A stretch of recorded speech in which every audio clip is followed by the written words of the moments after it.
إن الحمد لله نحمده ونستعينه ونستغفره ونعوذ بالله من شرور أنفسنا ومن سيئات أعمالنا. من يهده الله فلا مضل له ومن يضلل فلا هادي له. وأشهد أن لا إله إلا الله وأشهد أن محمدا عبده ورسوله.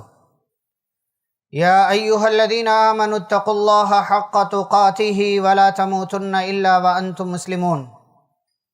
يا أيها الناس اتقوا ربكم الذي خلقكم من نفس واحدة وخلق منها زوجها وبث منهما رجالا كثيرا ونساء واتقوا الله الذي تساءلون به والأرحام إن الله كان عليكم رقيبا. يا أيها الذين آمنوا اتقوا الله وقولوا قولا سديدا يصلح لكم أعمالكم ويغفر لكم ذنوبكم ومن يطع الله ورسوله فقد فاز فوزا عظيما. أما بعد فإن خير الحديث كتاب الله وخير الهدي هدي محمد صلى الله عليه وسلم وشر الأمور محدثاتها وكل محدثة بدعة وكل بدعة ضلالة وكل ضلالة في النار. أعوذ بالله من الشيطان الرجيم. بسم الله الرحمن الرحيم. اليوم أكملت لكم دينكم وأتممت عليكم نعمتي ورضيت لكم الإسلام دينا. رب اشرح لي صدري ويسر لي أمري واحلل عقدة من لساني يفقه قولي. رب زدني علما. اللهم صل على محمد وعلى آل محمد كما صليت على إبراهيم وعلى آل إبراهيم إنك حميد مجيد. اللهم بارك على محمد وعلى آل محمد كما باركت على ابراہیم وعلى آل ابراہیم انک حمید مجید. محترم حاضرین جمعہ، اسلامی بھائیوں، بزرگوں، نوجوانوں، عزیز بچوں اور پردہ نشین خواتین اسلام، خطبہ مسنونہ کے بعد قرآن مجید کی ایک سورۃ المائدہ کی آیت نمبر 3 کا ایک ٹکڑا آپ کے سامنے پڑھا گیا ہے، جس ٹکڑے کو آپ کئی موقعوں سے، کئی بار، کئی طریقے سے سنتے رہتے ہیں، اور جس کا معنی، مفہوم، جس کا ترجمہ بھی تقریباً آپ کو معلوم ہے. اللہ نے فرمایا الیوم اکملت لکم دینکم، آج کے دن میں نے تمہارے لیے تمہارے دین کو مکمل کر دیا. واتممت علیکم نعمتی، اور اپنی نعمت کو میں نے تمہارے اوپر مکمل کر دیا، اس کا اتمام کر دیا. ورضیت لکم الاسلام دینا، اور میں نے اسلام کو تمہارے لیے دین کی حیثیت سے پسند کر لیا، اس کا انتخاب کر لیا. اس آیت کے اندر بنیادی طور سے 3 باتیں ہیں. پہلی بات تو یہ کہ یہ دین مکمل ہے، اس میں کسی بھی قسم کے اضافے کی، زیادتی کی کوئی گنجائش نہیں. دنیا کے اندر دین کے نام پر، دین کے ماننے والے جو بھی کام کریں وہ اسی دین کا حصہ ہونا چاہیے، کوئی الگ سے چیز نہیں ہونی چاہیے. یہ دین مکمل ہونے کا معنی ہے، یہ مفہوم ہے. اگر دین کے نام پر ایکسٹرا کوئی چیز، کوئی زیادتی والی چیز، کسی اضافے پر عمل کیا جاتا ہے تو ایسی صورت میں اسے بدعت کہا جائے گا. پیارے رسول صلی اللہ علیہ وسلم نے فرمایا من احدث فی امرنا ھذا ما لیس منہ فہو رد، کہ جو ہماری اس شریعت میں، ہمارے اس امر میں، ہمارے اس دین میں کوئی نئی چیز لے کر کے آئے جس پر ہماری مہر نہیں ہے، جس پر ہمارا نام نہیں ہے، فہو رد، وہ مردود ہے، وہ ریجیکٹ کر دی جائے گی. یہ پہلی بات کہ دین مکمل ہے، دین میں کسی بھی قسم کے اضافے کی کوئی گنجائش نہیں ہے.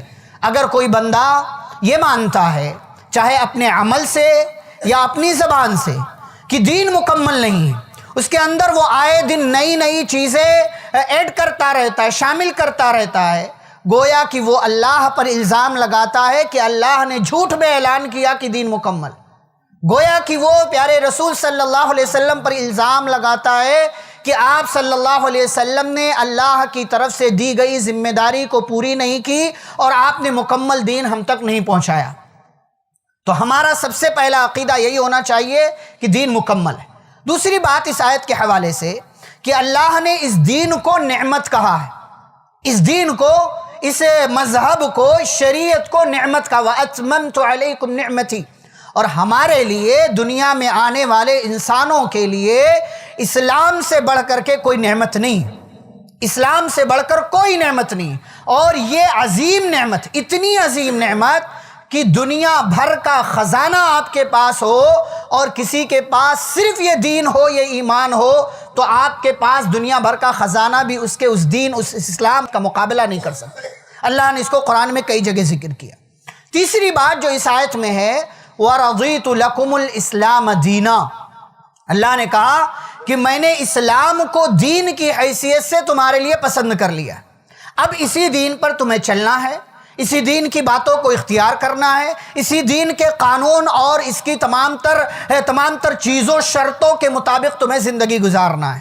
اس کے علاوہ کوئی دین اختیار کرتے ہو، اللہ کہتے وَمَن يَبْتَغِ غَيْرَ الْإِسْلَامِ دِينًا فَلَن يُقْبَلَ مِنْهُ، کہ جو بھی بندہ اسلام کے علاوہ کسی اور دین کو تلاش کرتا ہے، اس کو مانتا ہے، اس کو فالو کرتا ہے، فَلَن يُقْبَلَ مِنْهُ، اللہ کہتے ہیں ہرگز اس کی طرف سے وہ دین اور اس کے اعمال قبول نہیں کیے جائیں گے۔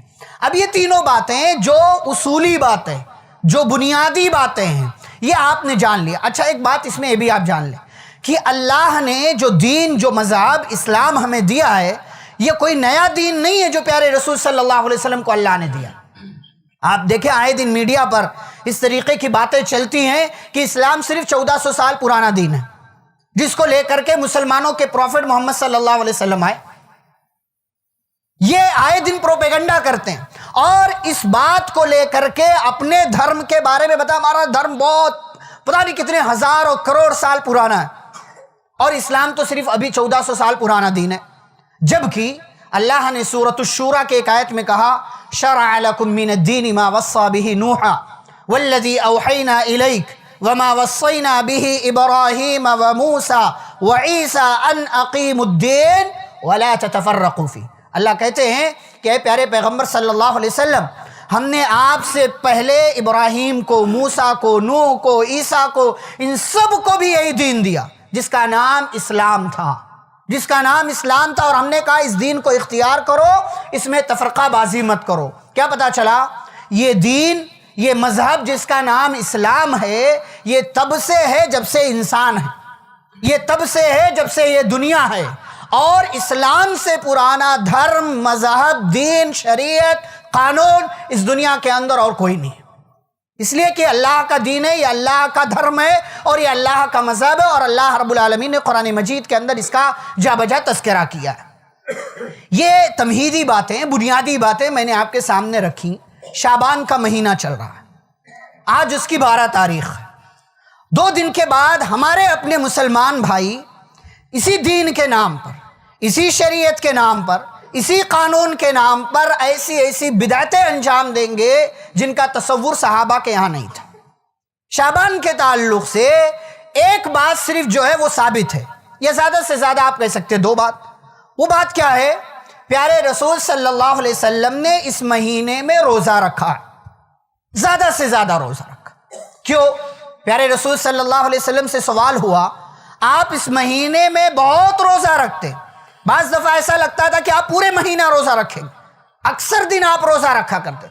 تو آپ صلی اللہ علیہ وسلم نے فرمایا کہ یہ وہ مہینہ ہے جو رجب اور رمضان کے درمیان آتا، جس میں لوگ نیکیاں کرنے سے غافل ہو جاتے ہیں۔ رجب حرمت والا مہینہ ہے، اس کا خیال کر کے لوگ نیکیاں کرتے تھے۔ رمضان نیکیوں کا موسم بہار ہے، رمضان میں زیادہ نیکیاں لوگ کرتے ہیں۔ بیچ میں شعبان کا مہینہ آ جاتا ہے جس میں لوگ نیکیاں کرنے سے غافل ہو جاتے، اس لیے میں اس کے اندر نیک عمل کرتا ہوں۔ یہ آپ صلی اللہ علیہ وسلم نے وجہ بیان کی۔ دوسری وجہ کیا بیان کی؟ کہ یہ وہ مہینہ ہے جس میں بندوں کے اعمال اللہ کے یہاں پیش کیے جاتے ہیں۔ وَأَنَا أُحِبُّ أَن يُرْفَعَ عَمَلِي وَأَنَا صَائِمٌ، اور مجھے یہ بات پسند ہے کہ جب میرا عمل اللہ کے یہاں جائے تو میں روزے سے رہوں۔ آپ صلی اللہ علیہ وسلم اس مہینے میں اسی بنیاد پر زیادہ تر روزہ رکھتے تھے، اور آپ نے اپنی امت کو تعلیم دی۔ اس کے پیچھے ایک وجہ یہ بھی ہے کیونکہ آنے والا مہینہ رمضان کا ہے، رمضان میں آپ کو فرض روزے رکھنے، تو شعبان میں ایک عادت لگ جائے گی آپ کو کہ آپ نے روزہ رکھا آپ کو عادت رہے گی تو رمضان میں آپ کو دشواری نہیں ہوگی، ورنہ رمضان میں کیا ہوتا ہے، پہلا دوسرا تیسرا روزہ آپ کو زیادہ محسوس ہوتا ہے، کبھی بھوک کبھی پیاس کبھی کچھ آپ کو زیادہ وہ روزے محسوس ہوتے ہیں۔ لیکن پہلے سے اگر آپ کی عادت ہے شعبان میں روزہ رکھ کر کے، تو پھر ایسی صورت میں آپ کو زیادہ محسوس رمضان کے روزے نہیں ہوں گے اور آسانی کے ساتھ آپ روزے رکھ جائیں گے۔ تو یہ ایک بات ہے جو ثابت ہے۔ ایک اور بات ثابت ہے جس کے سلسلے میں بعض علماء کا کلام بھی، اور اکثر لوگوں نے کہا کہ وہ بات صحیح نہیں ہے۔ وہ کیا کہ اللہ رب العالمین اس مہینے کی 15ویں تاریخ کو تمام لوگوں کو معاف کر دیتا ہے سوائے شرک کرنے والے اور آپس میں ایک دوسرے سے نفرت کرنے والے کو۔ بعض علماء نے اس کو صحیح بھی کہا ہے، بعض علماء نے اس کو جو ہے ضعیف کہا ہے، اور اکثر علماء کی یہی رائے ہے۔ تو اگر اس کو صحیح مان بھی لیا جائے تو اس سے شعبان کی 15ویں تاریخ کی کوئی فضیلت ثابت نہیں ہوتی۔ بھئی اللہ ایک کام کرتا ہے، وہ اللہ کا کام ہے، وہ اللہ کا کام۔ آپ کو اللہ نے یہ نہیں کہا کہ آپ کو یہ کرنا چاہیے، یہ خصوصی کام کرنا چاہیے، یہ کرنا چاہیے، یہ کرنا چاہیے۔ یہ بات آپ نے جان لیا۔ تو اب آئیے موجودہ دور کے مسلمانوں کے تعلق سے صورتحال آپ کو بتاتے ہیں۔ اور دراصل بدعتوں کا تذکرہ کرنا مقصود نہیں، بلکہ اس کے پیچھے پیغام کیا ہے، ہمیں کرنا کیا چاہیے، پیارے رسول صلی اللہ علیہ وسلم نے بیان کیا کیا ہے، آپ نے کہا کیا ہے، آپ نے کیا کیا ہے، آپ کا عمل کیا ہے، آپ کے صحابہ کا عمل کیا تھا، یہ دراصل ہمیں جاننا ہے تاکہ اپنا محاسبہ ہم کر سکیں۔ سب سے پہلی چیز، ہمارے ہاں شعبان کی 15ویں رات کو، جو ہمارے حساب سے اس مہینے کے حساب سے اتوار کا دن ختم ہوگا، سورج غروب ہوگا، اس کے بعد 15ویں رات شروع ہو جائے گی، سنڈے کو 15ویں رات شام کو شروع ہو جائے گی۔ اب اس رات کو ہمارے بھائی کیا کرتے ہیں، نمبر 1 جاگتے ہیں پوری رات، نمبر 2 مسجدوں کو سجاتے ہیں، نمبر 3 پوری رات جاگ کر کے یا تو قیام کریں گے، یا تو اعتکاف کریں گے، یا تو جو ہے دیگر عبادتوں میں مشغول رہیں گے۔ اس کے پیچھے دلیل کیا دیتے ہیں؟ پیارے رسول صلی اللہ علیہ وسلم نے ایسا کہا ہے، ایسا کیا ہے، ایسی دلیلیں جو ضعیف ہے، جو صحیح نہیں۔ اچھا، اسی رات میں ایک کام یہ کرتے ہیں کہ قبروں کی زیارت کرنے کے لیے جاتے، اس پہ ہم آگے بات کریں گے۔ تو یہ کام مسجد میں رہ کر کے کرتے، قیام کرنا، اعتکاف کرنا، قیام اور جو ہے ایسے پوری رات جاگنا اور عبادتوں میں دعاؤں میں مشغول۔ بعض مسجدوں میں آپ دیکھیں کہ باہر سے علماء کو بلایا جاتا ہے، پیر ٹائپ کے لوگوں کو، اور پھر جو ہے وہ دعاؤں کا اہتمام کیا جاتا ہے۔ یہ صاحب دعا کرائیں گے، اللہ کے ولی ہیں، بزرگ ہیں، پیر ہیں، یہ دعا کرائیں گے، اور پھر جو ہے ہماری دعائیں اللہ کے ہاں قبول ہوں گی۔ باقاعدہ دعاؤں کا، اجتماعی دعاؤں کا اہتمام کیا جاتا ہے، اور اس پر دیکھیں مسجدیں سجائی جاتی ہیں، قمقمے اور نہ جانے کیا کیا۔ یہ سب کہاں؟ یہ شریعت کا حصہ ہے۔ آپ تصور کریں، یہ مسلمان کر رہے ہیں، ہمارے اپنے بھائی کر رہے ہیں جو اسی دین کے ماننے والے ہیں۔ آپ کوئی ایک مثال صحابہ سے لے کر کے آئیں، پیارے رسول صلی اللہ علیہ وسلم سے لے کر کے آئیں۔ سمجھنے کی بات، ہم سمجھتے نہیں، دین کے نام پر کوئی بھی کام کر لیتے ہیں۔ اصول ہے، دین کا حصہ نہیں، کتنا ہی اچھا کام کیوں نہ ہو، آپ کو نہیں کرنا ہے۔ پوری رات جاگنا اچھی بات ہے، قیام کرنا اچھی بات، اعتکاف کرنا اچھی بات ہے، لیکن جس رات کو خاص کر کے آپ یہ کام کر رہے ہیں، اس خاص کام کے لیے دلیل چاہیے، اس خاص رات کے لیے دلیل چاہیے۔ بھائی شب قدر میں آپ جاگتے ہیں، آپ کو کوئی برا نہیں کہتا۔ رمضان کے آخری عشرے کی طاق راتوں میں آپ جاگتے ہیں، آپ کو کوئی برا نہیں کہتا، آپ کو کوئی یہ نہیں کہتا کہ یہ بدعت ہے۔ کیوں؟ اس لیے کہ پیارے رسول صلی اللہ علیہ وسلم نے وہ کام کیا، صحابہ کرام نے کام کیا ہے، سلف صالحین نے وہ کام کیا ہے، اور باقاعدہ تواتر سے باقاعدہ ثابت ہے علماء کے ذریعے اور احادیث کے ذریعے کہ جاگنا چاہیے۔ لیکن شعبان کی 15ویں تاریخ کی رات کو جاگنا یہ سلف سے ثابت نہیں ہے۔ مسجدوں کو آباد کرنا، مسجدوں کو خوبصورت بنانا، یہ صحابہ کرام کا، سلف صالحین کا طریقہ نہیں تھا، لہٰذا یہ عمل بدعت شمار کیا جائے گا، اور ایسی بدعتوں سے ہمیں بچنا چاہیے۔ دوسری بات وہ یہ کہ شعبان کے 15ویں تاریخ کے دن کو، یعنی رات ختم ہوگی تو دن میں لوگ روزہ رکھتے ہیں۔ اچھا، روزہ رکھتے ہیں اور اس دن کو عید کا نام دیتے ہیں۔ آج کل عیدوں میں اضافہ ہو رہا، آئے دن ہر ایک نئی عید آ رہی ہے ہمارے ہاں مسلمانوں کے درمیان، تو اس کو عید کا نام دیتے ہیں۔ یا تو اس کو عید کا نام دے لو، یا تو روزہ رکھ لو۔ کیوں؟ اس لیے کہ ہماری شریعت عید کے دن روزہ رکھنا حرام کہتی ہے۔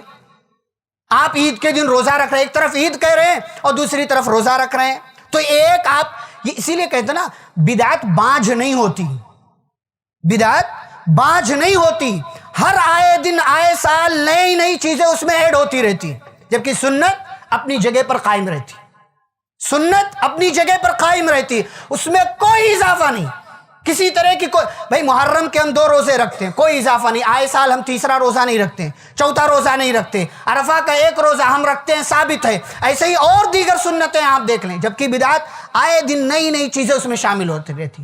یہ وہی عالم اس سال آئے گا محرم کے موقع سے کچھ اور بات کرے گا، جو ہے اس موقع سے شب برات کے موقع سے آئے گا کوئی اور بات کرے گا، آنے والے سال وہی عالم کوئی اور بات کرے گا، پھر اور کوئی بات کرے، روزانہ اس میں اضافہ ہوتا رہتا.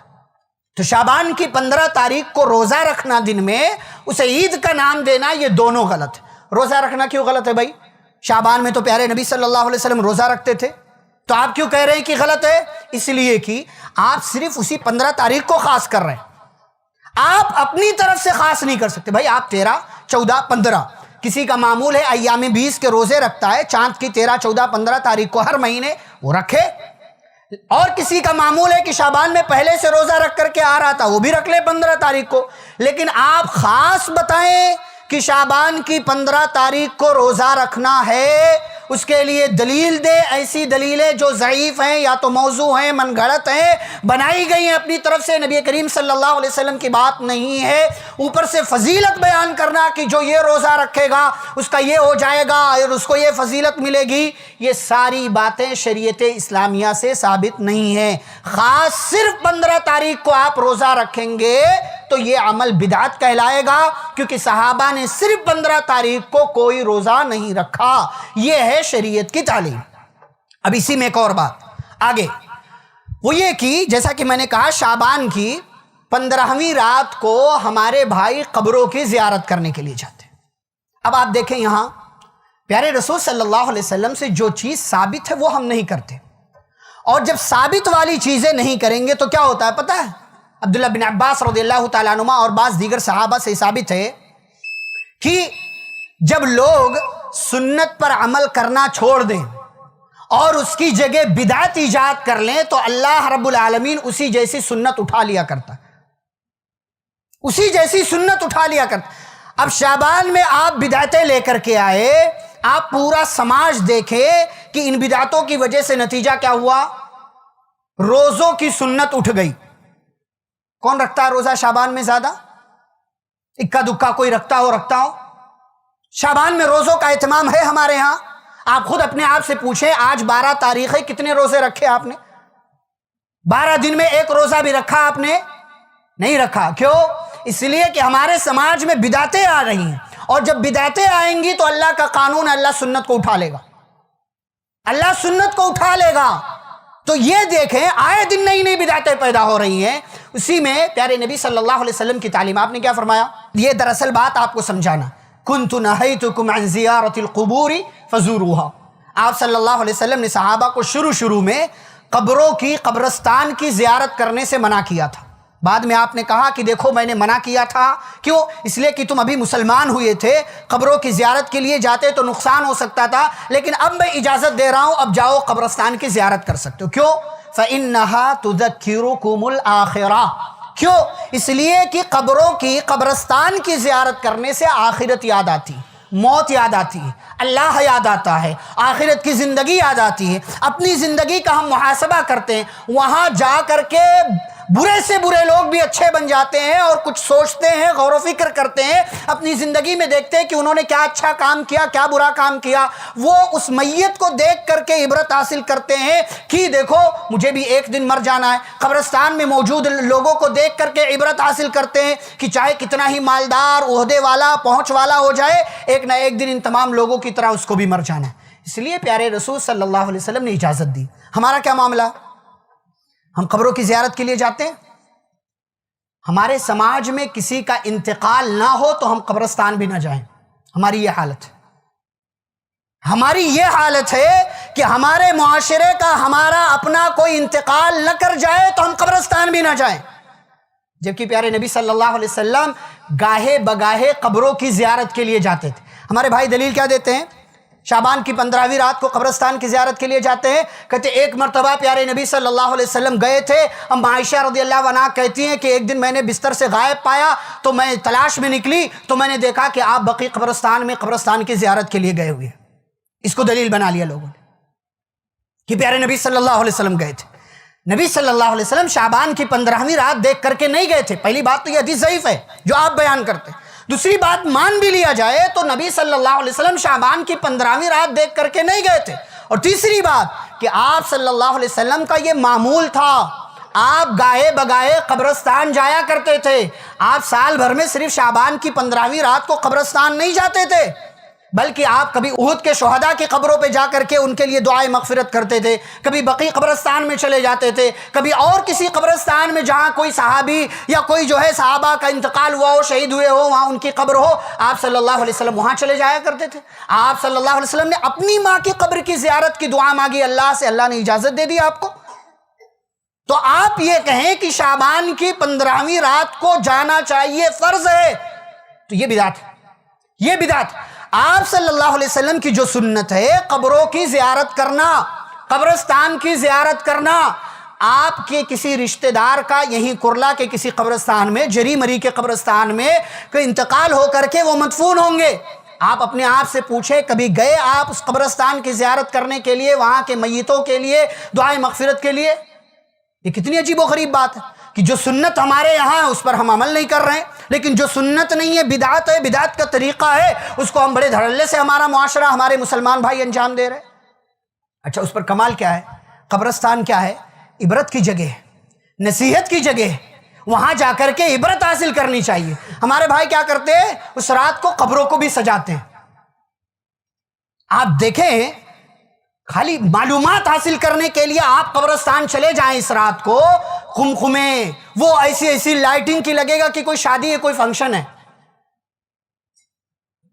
مطلب زندگی موت بھی کھلواڑ بنا لیا ہم نے, قبرستان کو بھی ہم نے جو ہے مذاق بنا لیا, کھلواڑ بنا لیا. بھئی وہاں جانے والا کیا نصیحت حاصل کرے گا, وہاں جانے والے کو فائدہ کیا ہوگا؟ اس رات میں جو آپ لے کر کے جا رہے, پورا کا پورا خاندان جا رہا, کنبہ جا رہا, فیملی جا رہی, کیا چھوٹا کیا بڑا, کیا بزرگ کیا جو ہے جوان, سارے لوگ سارے کام کاج چھوڑ کر کے. اچھا بدعت کے لیے ٹائم نکال لیتا ہے بندہ, لیکن سنت اور فرض کے لیے ٹائم نہیں نکالتا. تب کہے گا بزی ہوں, تب کہے گا یہ کام ہے, لیکن بدعت جیسے ہی باری آئے گی فوراً عمل کرنے کے لیے تیار. ہاں اللہ کی بات ہے, رسول اللہ صلی اللہ علیہ وسلم کی بات ہے, ایسا ہے بزرگوں کی بات آ گئی, چلو جائیں گے. اللہ نے کیا کہا قرآن میں, وَمَن يَعْشُ عَن ذِكْرِ الرَّحْمَنِ, جو اللہ کی بات سے منہ موڑتا ہے, یعنی جو اللہ کی باتوں پر عمل نہیں کرتا. اللہ کہتے ہیں نُقَيِّضُ لَهُ شَيْطَانًا فَهُوَ لَهُ قَرِينٌ, ہم اس کے حوالے ایک شیطان کر دیتے, وہ اس کا دوست بن جاتا ہے. اور کیا کرتا ہے, وَإِنَّهُمْ لَيَصُدُّونَهُمْ عَنِ السَّبِيلِ, وہ اللہ کے راستے پر عمل کرنے سے روکتا ہے. وَيَحْسَبُونَ أَنَّهُمْ مُهْتَدُونَ, اور ہمارا یہ بدعتی بھائی سمجھتا ہے ہم سے زیادہ ہدایت والا کوئی نہیں ہے. جیسے بعض خواتین نا تھوڑا برقع خالی جو ہے جسم پر ڈال لیں گے اور بازار میں ایسے چلیں گے کہ جیسے لگتا ہے ان سے زیادہ جو ہے متقی پرہیزگار کوئی نہیں ہے, ان سے زیادہ اللہ کی ولیہ کوئی نہیں ہے. ایسے ہی ہمارے یہاں یہ بدعت انجام دینے والے, کیوں؟ اس لیے کہ شیطان نے ان کے اعمال کو خوبصورت بنا کر کے پیش کیا. یہ جو کر رہے ہیں نا اسی کو سب سے اچھا سمجھتے, سب سے اچھا اسی کو سمجھتے ہیں, اور دوسرے لوگوں کو گستاخ کہتے کہ یہ نبیوں کو نہیں مانتے, بزرگوں کو نہیں مانتے, اولیاء اللہ کو نہیں مانتے, صحابہ کو نہیں مانتے. بھائی جس طریقے پر آپ منوانا چاہتے اس طریقے پر ہم نہیں مانتے, جس طریقے پر آپ مانتے اس طریقے پر ہم نہیں مانتے. قبرستان کی زیارت 15 تاریخ کو رات کو, پھر اس کے بعد قبروں کو سجانا, قمقمے, ڈیکوریشن کرنا, ساری چیزیں, معاف کیجیے گا صحابہ کا طریقہ نہیں تھا, یہ رسول اکرم صلی اللہ علیہ وسلم کی تعلیم. اچھا اسی میں ایک اور بات, ہمارے یہاں کیا ہے, 15 تاریخ کو روحوں کے واپس آنے کا عقیدہ ہے. روحوں کے اسی لیے طرح طرح کے کھانے بناتے, روحیں, اسی لیے گھر کو سجایا جاتا, خوبصورت بنایا جاتا, روحیں واپس آتی. اچھا یہ اس رات کو قبرستان چلے جاتے ہیں اور قبرستان سے روحیں گھر چلی آتی. دیکھیں اسے میں کہتا ہوں بدعت کے سر پیر نہیں ہوتے, یہ قبرستان کی زیارت کے لیے جاتے ہیں, وہاں سے روحیں گھر چلی آتی ہے, دونوں کی ملاقات نہیں ہوتی, دونوں کی ملاقات نہیں ہوتی. بھائی کب ملو گے اور کس کے لیے؟ یہ اسی لیے بدعت کے سر پیر نہیں ہوتے, بدعت بانجھ نہیں ہوتی، کچھ نہ کچھ اس میں آتا رہتا ہے. اور اسی لیے جب بندہ اپنی طرف سے کسی چیز کو دین بناتا ہے نا تو وہ لولا لنگڑا دین ہوتا ہے. اس کے کہیں پیر نہیں، کہیں ہاتھ نہیں، کہیں کچھ نہیں، کہیں کچھ نہیں. لیکن اللہ کا دین 1400 سال سے زائد کا عرصہ ہو گیا اپنی جگہ قائم ہے. جو بات ہے وہ ہے، جو بات نہیں ہے وہ نہیں ہے. لیکن ہمارے ہاں روحیں واپس آنے کا عقیدہ ہے. یہ تو غیر مسلموں کا عقیدہ ہو گیا، یہ کافروں کا عقیدہ ہو گیا، آواگمن کا عقیدہ. ہمارے ہاں جیسے نا کہ کسی کو کسی نے مار دیا تو اس کی روح بھٹکتی رہتی ہے، آتما، اس کو شانتی نہیں ملتی، وہ مارنے کے لیے اپنے قاتلوں کو تلاش کرتی ہے، بھٹکتی رہتی ہے وہاں. اسی لیے ہمارے آتما، آسے، بھوت، پریت، ان چیزوں کا نہ جانے کیسا کیسا تصور ہے ہمارے یہاں. آواگمن کا عقیدہ. ہماری شریعت کیا کہتی ہے؟ ایک بندہ مر گیا نیک ہے، اس کی روح علیین میں. ایک بندہ مر گیا برا ہے، اس کی روح سجین میں. اور یہ علیین کیا ہے، یہ سجین کیا ہے، یہ جاننے کے لیے قرآن مجید کی ایک سورہ، سورۃ المطففین، جو پارہ نمبر 30 کی ایک سورہ، اس کو پڑھیں آپ ترجمے کے ساتھ، تفسیر کے ساتھ. کچھ کام آپ بھی کریں، کچھ کام آپ بھی کریں. صرف دنیا نہ کمائیں، صرف دنیا کے پیچھے نہ بھاگیں، صرف مال نہ کمائیں. قرآن پڑھیں، قرآن پڑھیں گے، قرآن سے جڑے رہیں گے، اللہ تعالیٰ آپ کو زیغ سے، زلال سے، گمراہی سے، شیطانی راستوں سے بچائے گا. اسی لیے عقل مندوں کی ایک دعا ہے، ربنا لا تزغ قلوبنا بعد اذ ہدیتنا وہب لنا من لدنک رحمہ، کہ ہمارے رب ہدایت کے بعد ہمارے دلوں کو گمراہی کی طرف نہ موڑ دینا، اور ہمیں اپنی طرف سے اللہ رحمت سے نواز دے.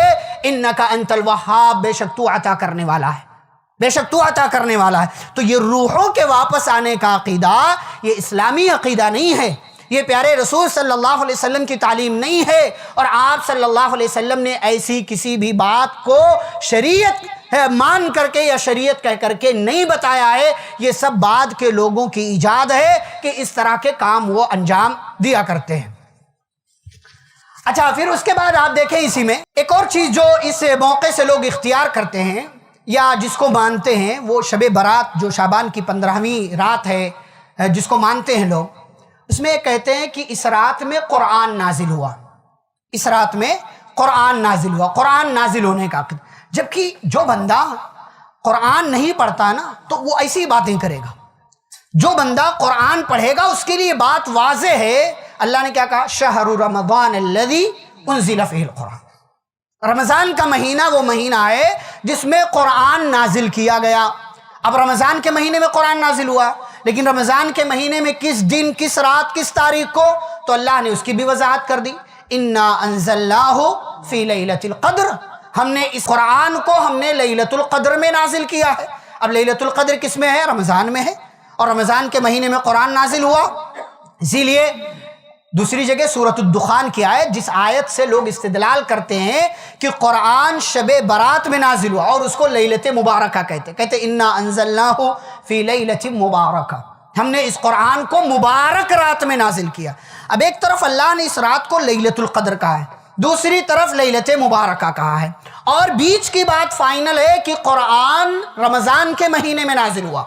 اب رمضان کے مہینے میں جو نازل ہوا اس کا نام کیا ہے؟ اس رات کو جو نازل ہوا جس میں قرآن، وہ لیلۃ القدر ہے یا لیلۃ مبارکہ؟ تو یہ بات بھی واضح ہے کہ قرآن لیلۃ القدر میں نازل ہوا اور لیلۃ القدر رمضان میں ہے. تو پھر یہ لیلۃ مبارکہ کیا ہے؟ یہ لیلۃ مبارکہ یعنی مبارک رات اسی لیلۃ القدر کا ایک نام ہے، اسی لیلۃ القدر کا ایک نام. جیسے ایک بندے کے کئی ایک نام ہوتے، پیارے نبی صلی اللہ علیہ وسلم کے 5 نام ہیں. ہم صرف محمد کہیں گے صلی اللہ علیہ وسلم تبھی آپ مانیں گے کہ ہم رسول کا تذکرہ کر رہے ہیں. احمد کہیں گے تو نہیں مانیں گے آپ، عاقب کہیں گے تو نہیں مانیں گے، حاشر کہیں گے تو نہیں مانیں گے، ماہی کہیں گے تو آپ نہیں مانیں گے. پیارے نبی صلی اللہ علیہ وسلم کے 5 نام تھے، محمد، احمد، عاقب، حاشر، ماہی. یہ 5 نام تھے آپ صلی اللہ علیہ وسلم کے. تو اگر ہم یہ 4 نام لیں گے تو آپ نہیں مانیں گے کہ ہم اسی رسول صلی اللہ علیہ وسلم کا تذکرہ کر رہے ہیں؟ مانیں گے آپ. ایسے ہی رمضان کی جس رات میں قرآن نازل ہوا اس کا ایک نام لیلۃ القدر ہے کیونکہ اس میں فیصلے ہوتے ہیں. اس کا ایک نام لیلۃ مبارکہ ہے، مبارک رات. کس حساب سے؟ اللہ نے کیا کہا؟ یہ رات کیسے مبارک ہے؟ لیلۃ القدر خیر من 1000 شہر. شب قدر کی عبادت 1000 مہینوں کی عبادت سے بہتر. ایک رات مکمل آپ عبادت کر لیں، آپ کو 83 سال اور 4 مہینے 4 months کا ثواب ملتا ہے. 83, اتنی تو آپ کی عمر نہیں ہوگی، اتنی آپ کی عمر نہیں ہوگی جو رمضان میں آپ پھر جو ہے کئی بار یہ باتیں سنیں گے۔ تو ہمارے بھائی یہ کہتے ہیں کہ یہ جو قرآن نازل ہوا یہ شب برات میں، جو شعبان کی 15ویں رات ہے، اس میں نازل ہوا۔ دلیل کے لیے سورۃ الدخان پیش کرتے ہیں، انا انزلناہ فی لیلۃ مبارکہ، کہ ہم نے اس کو مبارک رات میں نازل کیا، جبکہ یہ صرف لوگوں کو گمراہ کرنے کی ایک بات ہے، لوگوں کے دماغ کو پھیرنے کی ایک بات، عوام نہیں جانتی ہے۔ علماء آتے ہیں جو چاہتے بیان کرتے، بھائی آپ قرآن خود پڑھو نا، آپ خود پڑھو، یہ دلیل اٹھاؤ سورۃ البقرہ کی جو میں نے آیت آپ کے سامنے پڑھی 185 نمبر کی، آپ جو ہے سورۃ القدر پڑھو، انا انزلناہ فی لیلۃ القدر، سورۃ الدخان کا ابتدائی حصہ آپ پڑھو، آپ کے لیے خود واضح ہوگا کہ قرآن اللہ نے کب نازل کیا۔ اور یاد رہے یہ قرآن جو تھا نا لوح محفوظ میں تھا، فی لوح محفوظ اللہ نے ذکر کیا، بل ہوا قرآن مجید فی لوح محفوظ، یہ لوح محفوظ میں تھا جو اللہ کے پاس ہے۔ اللہ نے رمضان کے مہینے میں شب قدر میں لوح محفوظ سے آسمان دنیا پر اس قرآن کو نازل کیا، یہ جو آسمان ہمیں دکھائی دیتا ہے۔ پھر پیارے نبی صلی اللہ علیہ وسلم پر اللہ نے 22 سے 23 سال کی مدت میں حضرت جبریل علیہ السلام کے ذریعے جیسے جیسے ضرورت پڑی ویسے ویسے اللہ نے قرآن کی آیتوں کو نزول کیا۔ اور پیارے نبی صلی اللہ علیہ وسلم اس دنیا سے جب آپ کی وفات ہوئی، آپ گئے تو اس سے پہلے مکمل قرآن نازل ہو چکا تھا، جس کی سب سے پہلی آیتیں اقرأ بسم ربک الذی خلق، یہ 5 آیتیں نازل ہوئی تھی، اور سب سے آخری آیت سورۃ البقرہ کی آیت نمبر 281 نمبر کی آیت نازل ہوئی، واتقوا یوما ترجعون فیہ الی اللہ ثم توفی کل نفس ما کسبت وہم لا یظلمون۔ یہ ہے قرآن اور اس کے نازل ہونے کا طریقہ۔ قرآن 2 مرتبہ نازل ہوا، ایک مرتبہ لوح محفوظ سے آسمان دنیا پر رمضان میں شب قدر میں، اور دوسری مرتبہ مکمل 22 سے 23 سال میں جب جیسے جیسے ضرورت پڑی پیارے رسول صلی اللہ علیہ وسلم پر اللہ نے جبریل امین علیہ السلام کے ذریعے قرآن کو نازل کیا۔ اسی لیے اللہ نے کہا سورۃ الشعراء میں وَإِنَّهُ لَتَنزِيلُ رَبِّ الْعَالَمِينَ، یہ قرآن رب العالمین کی طرف سے نازل کیا گیا ہے۔ نزل به الروح الامین، جس کو لے کر کے کون آئے؟ الروح الامین، یعنی جبریل امین علیہ السلام۔ کہاں یہ قرآن نازل ہوا؟ علی قلبک، اے پیارے رسول صلی اللہ علیہ وسلم آپ کے دل پر یہ قرآن نازل کرنے کا مقصد کیا ہے؟ لتکون من المنذرین، تاکہ آپ اس کتاب کے ذریعے لوگوں کو ڈرائیں۔ یہ کتاب کی زبان میں ہے، بلسان عربی مبین، واضح عربی زبان میں قرآن۔ اللہ نے خود قرآن کے ذریعے قرآن کا انٹروڈکشن کرایا، تو ہمیں جو حقیقت ہے وہ سمجھنا چاہیے۔ آئے دن لوگ کیا کہتے ہیں، کیا کر رہے ہیں، کیا نہیں کر رہے ہیں، کس طرح کی باتیں کر رہے ہیں، اور سماج میں بدعتیں کس طریقے سے پھیلاتے ہیں، ہمیں سچائی اور حقیقت جاننے کی کوشش کرنا چاہیے، اور دین کی انہی باتوں پر عمل کرنا چاہیے جو باتیں پیارے نبی صلی اللہ علیہ وسلم سے ثابت ہیں، جو کام صحابہ نے کیا، جو کام سلف صالحین نے کیا۔ پیغام میں صرف آپ کو بس اتنا دینا چاہتا ہوں کہ زندگی کے ہر موڑ پر سنت کو اختیار کریں، سنت کو لازم پکڑیں۔ سنت کیا ہے، بدعت کیا ہے، ان دونوں کو پہچانیں اور سنت کو اپنی زندگی میں اختیار کریں، اس لیے کہ سنت پر عمل کرنے میں ہی نجات ملنے والی ہے۔ پیارے رسول صلی اللہ علیہ وسلم کا طریقہ چھوڑیں گے، کہیں عذاب آئے گا، کہیں سزائیں آئیں گی، کہیں کوئی فتنہ آئے گا، کوئی آزمائش آئے گی، اور پیارے نبی صلی اللہ علیہ وسلم کی سنت کو، طریقے کو اختیار کریں گے، اللہ آپ سے محبت کرے گا، آپ کے گناہوں کو معاف کرے گا۔ اسی لیے اللہ نے کہا قل ان کنتم تحبون اللہ فاتبعونی یحببکم اللہ ویغفر لکم ذنوبکم، کہہ دیجئے اگر اللہ سے محبت ہے تو میری اتباع کرو، اللہ تم سے محبت کرے گا، تمہارے گناہوں کو معاف کر دے گا۔ اور اگر ہم نے پیارے رسول صلی اللہ علیہ وسلم کا طریقہ چھوڑا، بدعتوں کا کام انجام دیا، تو ہمارے اعمال برباد کر دیے جائیں گے۔ اللہ نے کہا اے ایمان والو، اللہ کی اطاعت کرو، رسول صلی اللہ علیہ وسلم کی اطاعت کرو، ولا تبطلوا اعمالکم، اپنے اعمال کو برباد نہ کر دو۔ اس پورے خطبے کا خلاصہ نچوڑ یہی ہے کہ عقیدہ رکھیں، دین مکمل ہے، اسی دین کو اختیار کریں، اسی دین کو مانیں، اور دین کو ماننے میں پیارے نبی صلی اللہ علیہ وسلم کی سنت اور آپ کے طریقے کو لازم پکڑیں، ہر قسم کی بدعت سے اپنے آپ کو بچائیں، اس لیے کہ چاہے وہ بدعت سیئہ ہو، بدعت حسنہ ہو، ہر طرح کی بدعت گمراہی ہے، اور ہر گمراہی آپ کو جہنم میں لے کر کے جانے والی ہے۔ اللہ رب العالمین سے دعا ہے اللہ ہم سبھی کو قرآن و حدیث کی باتوں کو لازم پکڑنے کی توفیق عطا فرمائے۔ اللہ رب العالمین ہم سبھی کو پیارے رسول صلی اللہ علیہ وسلم کی کامل اور مکمل اتباع کرنے کی توفیق عطا فرمائے۔ اللہ رب العالمین سماج کے اندر موجود بدعتوں، خرافات، رسوم و رواج سے ہم سبھی کو حتی الامکان بچنے کی توفیق عطا فرمائے۔ اللہ ہمیں صحابہ کرام کا منہج اپنانے کی توفیق عطا فرمائے، اور ہمارے درمیان جو بیمار ہیں اللہ رب العالمین ان سبھی کو شفاء کاملہ عاجلہ عطا فرمائے۔ جو کسی طرح کی مصیبت میں، تکلیف میں مبتلا ہیں اللہ ان تمام لوگوں کی مصیبتوں کو دور فرمائے۔ جو قرض دار ہیں اللہ ان کے قرض کی ادائیگی کی سبیل پیدا فرمائے۔ اللہ ہمارے گھر کی خواتین کی حفاظت فرمائے، ہماری ماؤں، ہماری بہنوں، ہماری بیٹیوں اور ہمارے نوجوانوں کی اللہ رب العالمین حفاظت فرمائے۔ ہمارے علاقے کی، ہمارے شہر کی، ہمارے ملک کی اللہ رب العالمین حفاظت فرمائے۔ اور کل تک جو ہمارے درمیان زندہ تھے، آج نہیں ہیں، اللہ اگر وہ ایمان والے تھے تو ان کی مغفرت فرما، ان کی قبروں کو نور سے بھر دے، ان کے لیے جنت کی کھڑکیاں کھول دے اور انہیں جنت الفردوس میں داخلہ نصیب فرما۔ اللہ رب العالمین ہم سبھی کو جب تک دنیا میں زندہ رکھے اسلام اور ایمان پر، خاتمہ ہو تو خاتمہ بالخیر ہو۔ وصلی اللہ تعالی علی نبینا محمد وعلی آلہ وصحبہ اجمعین برحمتک یا ارحم الراحمین۔